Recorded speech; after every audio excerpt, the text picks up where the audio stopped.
Hey folks, welcome back to Horsemanship 101 again. I want to do a little bit about some grooming. Not a big thing, not really important, but I think a lot of people get suckered in by marketing and end up buying a whole lot of things that they really don't need. This is my grooming kit right here. 2 items, 2 different kinds of brushes. The one I use actually the most is this little feller, and it's only a couple bucks. And if the dog chews it up or it gets lost or whatever, it doesn't matter, I'll just go buy another one.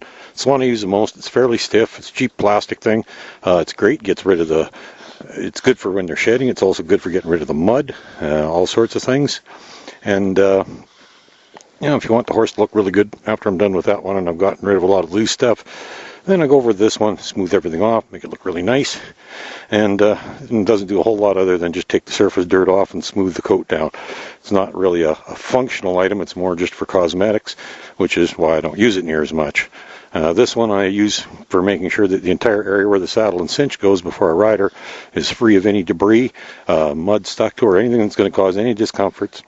And one of the things that they try and talk you into is they tell you there's all these different kinds of brushes you need. And if you really want to, you could probably buy 20 different brushes. You can buy grooming kits, have a complete package with a whole mess of tools in them. You don't need all that stuff. Even this. They say you need a special soft brush for the face. Well, don't believe what they tell you.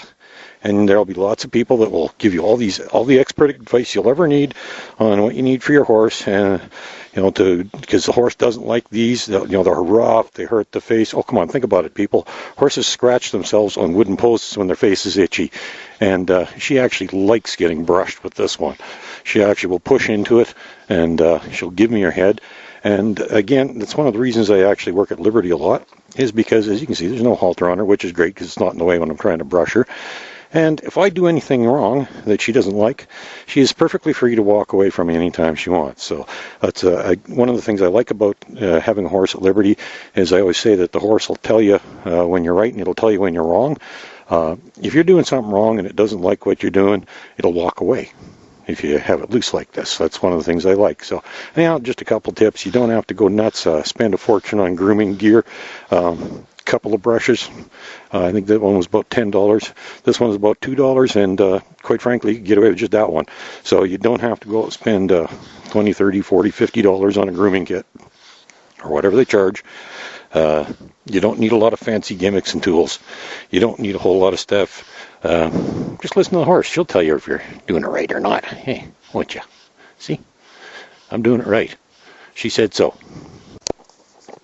I talked in another video about how the cost of horse ownership is largely determined by you, and you have your control over your money and your priorities, and what you spend your money on and how you spend it largely determines the cost of owning a horse.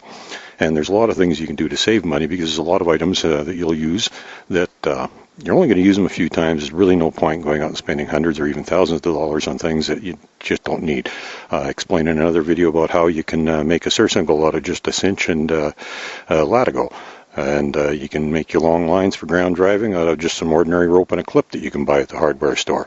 You don't have to spend a lot of money on brushes for grooming and a whole lot of unnecessary accessories. It's kind of like the saying, it only takes one hook to catch a fish. All the rest of the fishing hooks catch fishermen. There's hundreds and hundreds out there. They all do the same job. Another thing that is a very common tool that all the clinicians will sell you, and it's a training stick. And some of them have their own special names for it and everything else. And they charge anywhere up to $100 for the silly things. This particular one, I have one. I have used it in the past. Don't use it anymore. In the right hands, they're not a bad idea. They're useful, particularly in early stages of training. Ideally, you get away from using this and don't use any tools at all. But this particular one is simply made out of an old broom handle with a piece of scrap rope taped onto the end of it. Now, the horse doesn't know any different. Works exactly the same as the ones you can spend $100 on, and this one basically cost me the price of the tape that I used to put on it. So, you don't have to spend a lot of money on things. A lot of stuff you can make yourself. Use your imagination. The horse does not care. It's far more about functionality than appearance, and a lot of items out there. People get sucked into buying them just because they look nice, and they don't actually work worth a darn. They aren't any better than anything else. On a safety note, though, I will say one thing about this. Using a rigid handle is probably not a good idea from a safety standpoint. Long before these natural horsemanship guys came along and were selling everybody their training sticks, there was something called bamboo training, where they'd basically take a piece of bamboo about this long and use that as their training stick.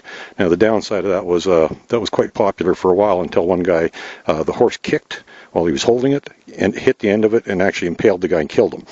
So using something that's completely rigid, not a good idea. Most of the training sticks now, they're made out of fiberglass. They're flexible, so if the horse ever did kick the end of it, chances are it's just going to bow the thing. It's not going to impale you and kill you. So just a little safety tip there. If you want to make your own, it might be better off to make it out of an old CB antenna, or there's actually a fiberglass stick like about this length you can buy that they use for herding cattle. One of those would probably make a good training stick as well. Lots of different things you can do. Save yourself some money. The horse doesn't care. It's all about function, getting the job done. You don't have to spend a lot of money to do it. Okay, go out and have some fun with your horse now.